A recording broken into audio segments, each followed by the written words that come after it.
Maksima – šeimos mėnuo.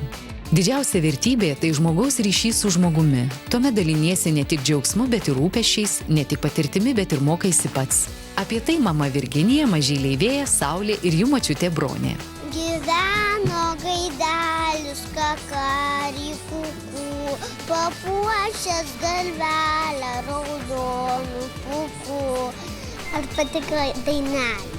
Labai patiko. Ši didžiausia dovana man. Eilėraštukas, pasakėlė, dainelė. Tai ką tu labiausiai myli? Mama. O dar? Sesė. O dar? Brolį iš pilvo. Vėjukai, iš kur žinai, kad pas mamytę pilvelyje brolis? Sakei, kad kai išgydytas grįžai. Mama. Dėdė. Ji norėjo pasakyti, kad myli mane. Būkite su šeima dažniau.